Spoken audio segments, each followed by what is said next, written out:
Voyons ce qui se passe avec les tanins énologiques. C'est un travail que nous avons fait en collaboration avec l'Université Bordeaux sur l'effet des tanins énologiques comme inhibiteurs de la lacase. Vous pouvez voir ici les contrôles et lorsque nous ajoutons 20 grammes hecto des différents types de tanins ou même 40 grammes hecto, donc nous avons un effet qui est très clair. Donc c'est bien, mais on peut se demander si cet effet a également des conséquences sur la couleur. Voici un autre exemple dans lequel nous avons fait des essais de fermentation en utilisant un jus de raisin blanc dans lesquels nous avons ajouté 1,5 unité de lacase isolée de Botrytis cinerea. Voilà ce qui arrive au vin sans lacase en termes, donc c'est en jaune. Et voilà ce qui se passe lorsqu'on ajoute cette lacase à la fin de la fermentation. Donc il est clair que l'intensité, la couleur jaune est plus élevée. Qu'est-ce qui se passe quand on ajoute 20 ou 40 grammes par litre de gallotanins? La couleur jaune diminue et en présence de lacase, la différence de couleur est nettement plus faible que sans l'utilisation de ces tanins. Cela signifie que nous protégeons véritablement le vin contre le brunissement en utilisant ce type de gallotanins. Et vous pouvez voir également que d'autres types de tanins comme les élagitanins, les tanins de la peau ou encore les tanins de quebracho protègent également contre l'oxydation.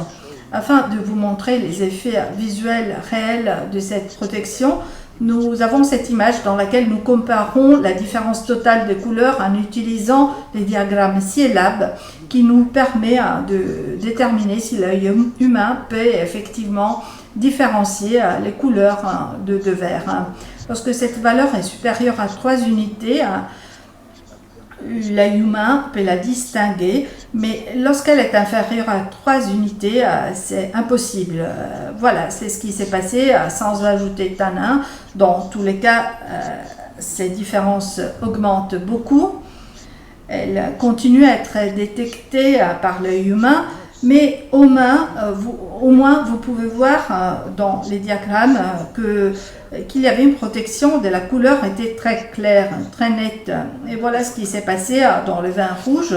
Il ne s'agissait pas d'un vrai rouge, il s'agissait d'un vin blanc auquel on avait ajouté la malvidine afin de reproduire ce qui s'est passé avec les anthocyanes en présence des lacases.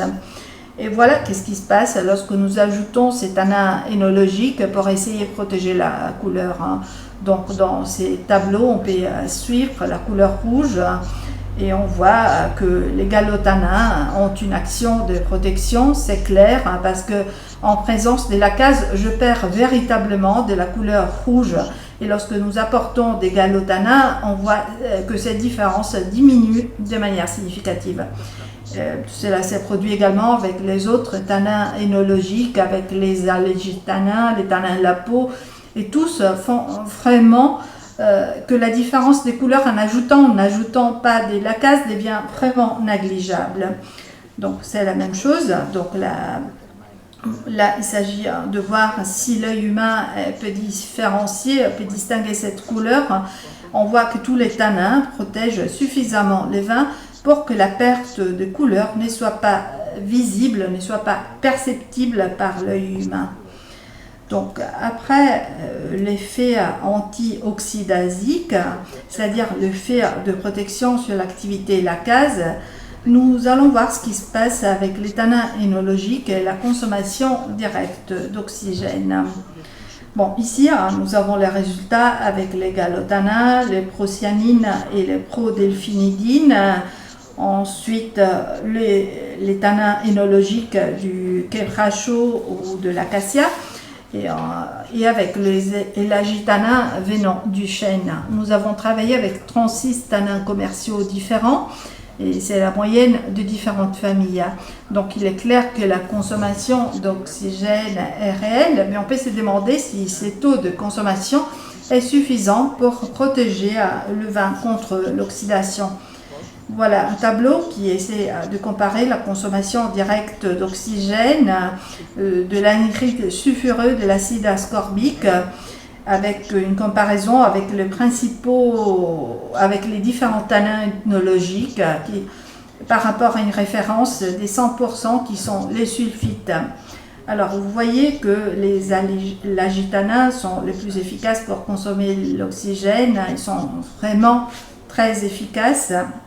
Donc ces tanins énologiques sont donc très utiles dans la protection des vins contre l'oxydation parce qu'ils ont à la fois des propriétés antioxydantes et antioxydases.